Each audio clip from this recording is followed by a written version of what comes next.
Oh, goodness me. Who's confused? It appears we are. I feel like we're coming in for landing after flying a plane at about 3,000 kilometres an hour today.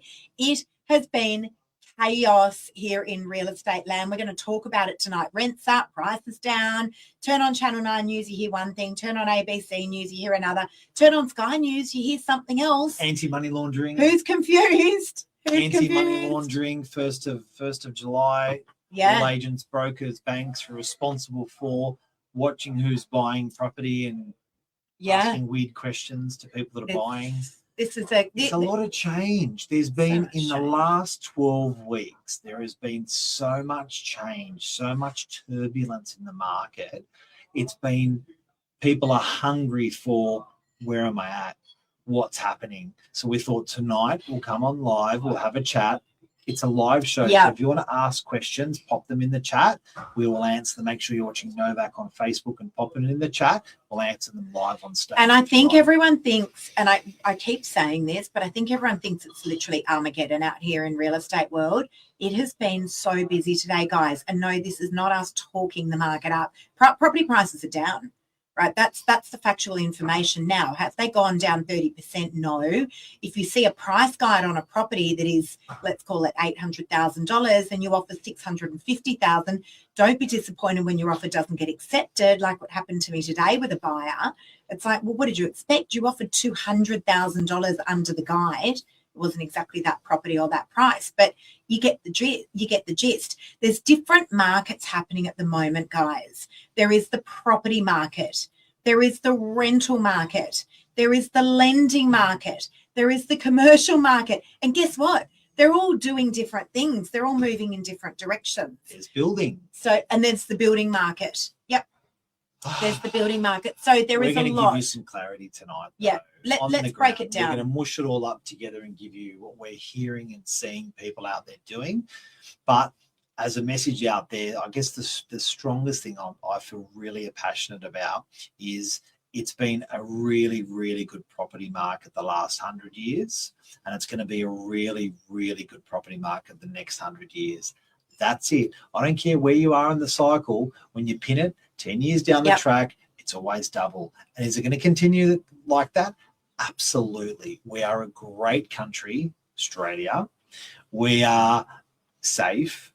We are an island, and we've always done well. The fundamentals of what's built, the pillars of our society are still there. That's why I believe it's still such a good property market in 10 years' time and in 20 years' time. So keep the faith. Absolutely. Right now, what we're seeing in the property market is there is good buying opportunity out there. Now, guys, I want to be super, super clear. We operate on the northern beaches of Sydney, but we are seeing this right across many markets in Sydney. It is actually pretty busy out here on the ground at the moment. Buyers recognise there is good buying opportunity out here as property prices have come off in our area about 10%. Okay. Now, I don't like hearing that. We don't like hearing that, but this is the factual information that we are reporting.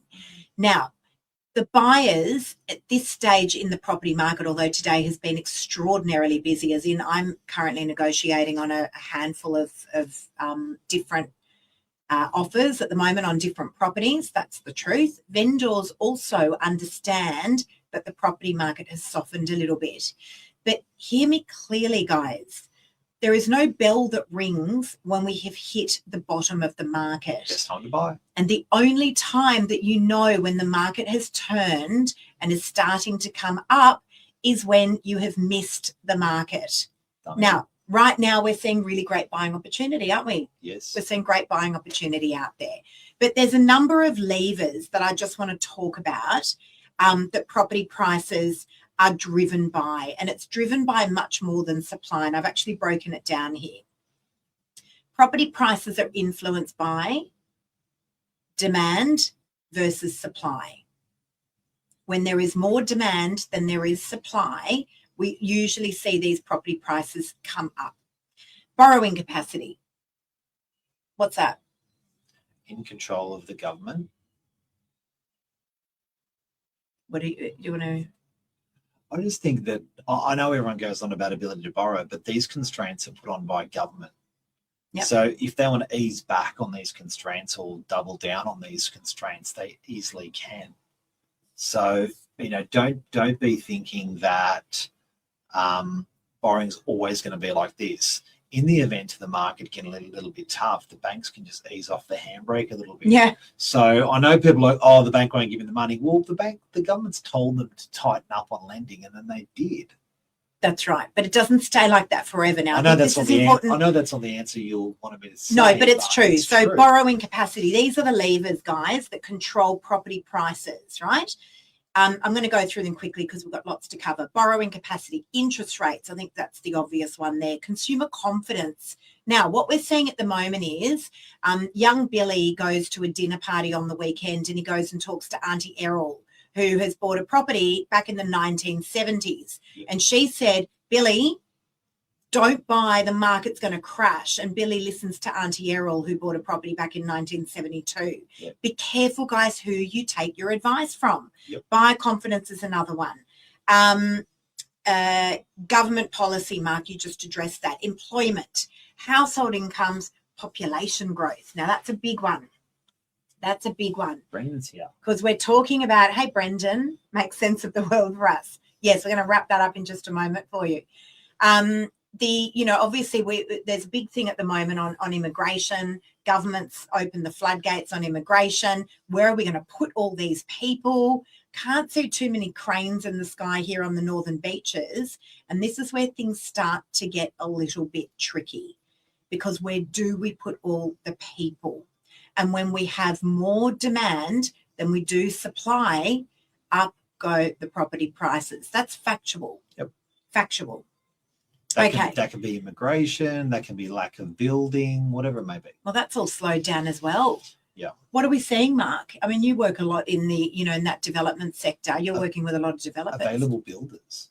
Haven't seen that in 5 years. Yeah. These guys have need work, and it's like, wow, building's just been so hard. So that landscape changed a little bit. Affordability and feasibility for these builders as well. They've got to make money. The only reason that they're going to build high-rise properties is to make money. Yep. And if they can't make money, or if the building constraints are so tight that have been put on them by the government, they're not going to build. We heard it from Harry Triggerbov. Are you seeing a pattern here? Government. Like a lot of these handbrakes, immigration. Yeah. All these handbrakes we're talking about are all sort of policies that the government have imposed. So the great thing is that they've got that control of those levers to actually move them around if they need to provide relief. That's awesome. Okay, so that is factually, guys. Interest rates, government. Interest rates, huge part of it. I mean, that is factually what we're seeing here. Government. That is factually what we're seeing here with the property market. Factually what we are seeing. Yes, property prices are down. They're not going to stay down forever. They never do. And guess what, guys? The government, whether you like them or you loathe them, they're not going to be in forever either. So, yes, there's been all these policy changes. Are they here forever? No, they're not. Whether you like them or you hate them, it's very unlikely that these policies are going to be here forever. And they're not going to watch us hit the wall.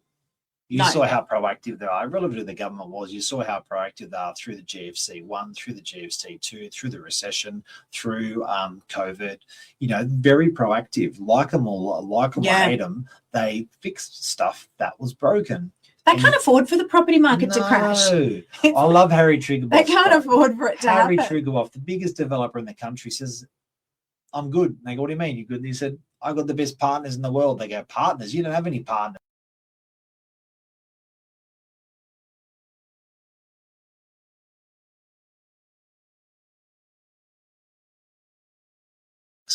And I was like, that's cool. He said, because I've got those two partners, I'm We do. I don't know. I'm not sure if it keeps switching off or not, guys. I'd love to hear from anyone who's watching. Yeah. If you can just let us know if that camera keeps turning off or not. We're having a few little technical hitches here. Okay, let's talk about rents. Probably one of the most viral posts I've ever done was last week, where I said, it appears that those rents are going to go through the roof. Now, there was a lot of comments on there. In fact, I think just on my Facebook page alone, there was about 500 odd comments. Very, very mixed reviews here.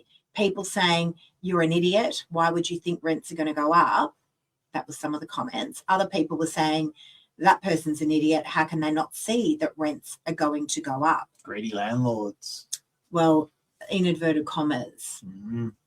Is that what you mean? In inverted commas? Well, yeah, like, you know, I think when you look at the cost of the relative cost to a landlord relative to the amount they're putting the rent up is disproportionate. So it's not like they're putting the rent up $50 because they have their costs fixed. A lot of them, their costs have gone up $100 and they've only put it up $50. So it ain't necessarily like dollar for dollar. Yeah. Thanks, Brendan, for letting us know. And Louisa, I think where Mark's going to just hold the button down at the moment until we get this all sorted. So the rents. Now, why do we predict that rents are going to go up? And it's not that we don't know what we're talking about.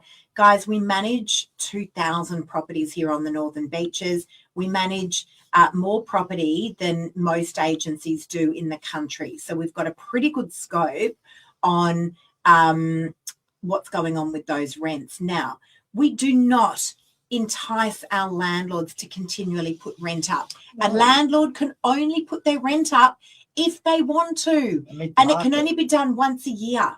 Yep. It can only be done once a year. Now, why are we seeing these rents going up?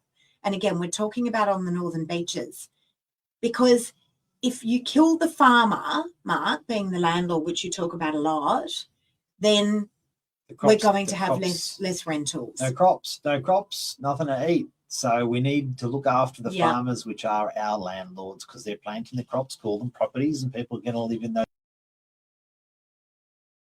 Guys, about the tech. Pushing on that button there. Yep. So, you know, and that's the reality. If you punish that landlord enough, they're going to say, do you know what? This is just too hard and I'm going to exit stage left. Now, for every landlord that leaves, that is one less rental on the market. And then the harder the government makes to get the landlord to come into the market, which is what we're seeing at the moment, because there's this belief that if we get rid of the investors in the marketplace, then the first home buyers can buy in, which is just ludicrous. Like, we had a landlord the other day who decided that she was going to sell up. It's a $2,000 a week property on the Northern Beaches.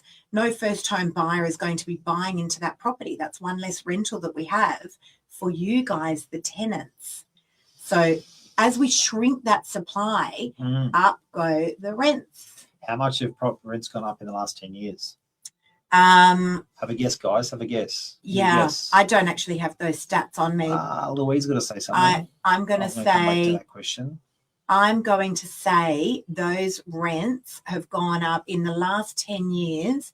I wouldn't say they've doubled, but I'd say on an average 2-bedroom apartment in DY, they've probably gone up by about $300 a week. Spot on. Rents have gone up 50% in the last 10 years in all suburbs on the Northern Beaches. Louise has a question. I agree with, I think a statement. I agree with you. I agree with you. On rent increases, it's better to leave the rents and hold on to good tenants. Costs more to get a new tenant, which negates the rent increase. Depends how much rent your rent goes up. But rents have done 50% in the last 10 years. Generally, property values double every 10 years. Work that one out. And guys, please remember that, you know, a landlord they haven't just come and purchased the property with a bag of cash. No. They've got a loan. Yes. The interest rates went up 13 times last year. They came down for a split second, and then they've gone up again. They've got land tax. Council, they've got strata. You know, and the list goes on. Repairs, maintenance, property management fees. Yep. You know, most agent's expensive. No, but you know, not expensive. What they're worth, Mark. That's what they're worth. You know, there's a lot that goes on behind the scenes with managing a property. You only need to ask someone that self-managed their property before. Special levies, and they will tell you. Special levies. How much have the levies got? How much are these special levies around Class 2 builder at the moment? Oh my God, that Yeah, class 2 building. Yeah. Class 2 building. It is Good one, Louise. literally Love that. out of control. Yes. So actually, just on that, Louise, that is a She's killer nailed that. subject. She's nailed it. Yeah. Just on that, Yes. special levies. I've got 2 properties that I'm selling at the moment. One of them is approximately $1.5 million there for sale. Yeah. Special levy. They didn't used to be like that. 2 special levies on that property, approximately $20,000. Yeah. I've got an apartment in DY, circa $1.5 million. Special levy for that apartment, $60,000. Scary. $60,000. What else Interesting. Okay, so we talked about property prices are driven much more than supply. Lower house prices do not automatically create affordability. Have a look at that. Negative house. We've baited first home buyers into the market. We've pushed some of them into negative equity when the property values go down. And then put their interest rates up. That's not when you told them they weren't going to go up. So that's pretty scary. So it's okay if it's, remember, we're a long-term market. Remember, we double in 10 years, the last 40 years. Yeah, but these first-time buyers are going to be able to pay for this, Mark. And here's the trouble there. And I know we're sort of a bit off topic here, but the problem is that the government said, come. We're going to help you. We're going to put you in on a 5% deposit scheme. And everyone went, oh, that's so great. Thank you so much. Brought them in. They bought into the market. Yep. They never talked about the interest rates going up again. No, they said our daughter's one of them. Our daughter's one of them. Yep. Property prices came up. They bought there. Property prices came down. They had to continue paying more and more because the interest rates went up on their repayments. Yeah. And some of those poor first-home buyers said, I've got to jump ship. And they went to sell, and when they paid the $1.1 million for that property, they ended up selling it for $1 million. Some people are family. At a loss. Yeah. At a loss because they couldn't hold on. The government enticed them to come in and buy. We were talking about the biggest measure in real estate sentiment. And I've got to say, when that happens, when that trust is lost on the back of a promise from someone that's driving the vehicle or the car or the parent or the whatever, when you lose, or in a relationship, when you lose that trust because someone said one thing and did another, be it interest rates, be it we're not going to change capital gains tax, we're not going to change capital gearing, and then they come across and change, that trust really erodes people's confidence in the country, in property, in the world, in our industry, we lose a license over it. Sorry, I just had to put that 2 cents worth in. But it's true. Okay if your Prime Minister does it, though. It's okay. It's true. Look, I think, we can all have our comments surrounding that. But what tonight was all about, guys, was just to break it down and to talk to you about what's going on out here. Now, the other thing that we're hearing is, oh, we're going to make things so much more the property now for first home buyers. But one thing everyone is missing, can that person get a loan? Can the person get a loan? So the person sitting at home that says, sucked in, the property market's now come down. Now little Johnny can finally afford to buy the property that he's always hoped of. But can little Johnny actually get the loan? Yeah. Can little Johnny continue to pay the loan? Or you just buy a cheaper property, which is only $750,000. What do you need for that? Only $140,000 a year. You still got to eat. Still got to drive your car. Yeah. You still need to pay bills. Small problem. Yeah.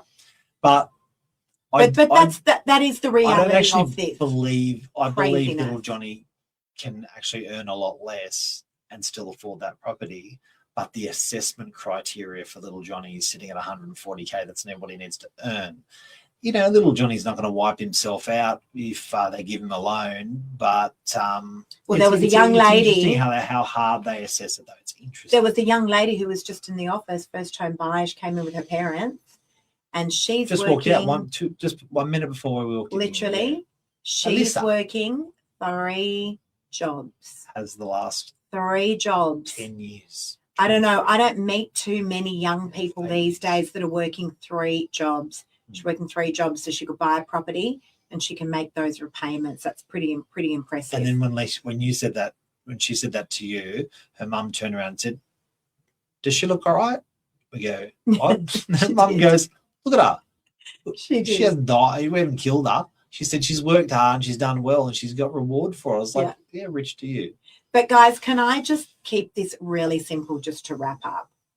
We could talk about the property market every single day for the rest of our lives and there will be something to report. And we will. But here's what we know. 26 years of running our own real estate office, and property has continued to go up through all the trials and tribulations. Property has continued to go up. It is a long-term investment. That's the reality. So even for these people that purchased a property 5 years ago, 10 years ago, 20 years ago, through COVID, through wars, through interest rate rises, through all sorts of things that we have all lived through, property continues to go up and it will continue to do that. But it is a long-term investment. It's how long you're in the market for. And on the back, I really like Louisa. She's cool. I think the solution is to go back to the problem. Building can't keep up. So government needs to invest more in getting people back to trades, pay them better. I think, Louisa, you need to. Yeah, I think you need to be in. country. You need to be running the country. On the back of that, I don't care if you're running a family, a child, a business, a friendship. I believe I think penalising is one thing and incentivising is another. We've received a lot of penalising in the last couple of years. I think incentivising would be refreshing to see. And the landlord has been penalised so hard, so much, for so long. It's almost traumatic to watch over all of the taxes and legislation that they've been shrouded in, absolutely shrouded. It's time to incentivise the landlord for being a landlord and incentivise. Well, we need them. Like we're incentivising first home buyers for being first home buyers. Yep. I think a bit of incentive out there, a bit of a pat on the back out there from, government or whatever. And that's the way, whether it's entrepreneurs, business owners, small business owners, incentivise these guys just a little bit. We need them. I understand, you a bit of penalty, sure, whatever, you need to pull things in. I tell you what, the country would be pretty tough without them. Well, it's like parenting. Where are people going to live? It's like parenting. You slam your kid their whole life, they're no good for it.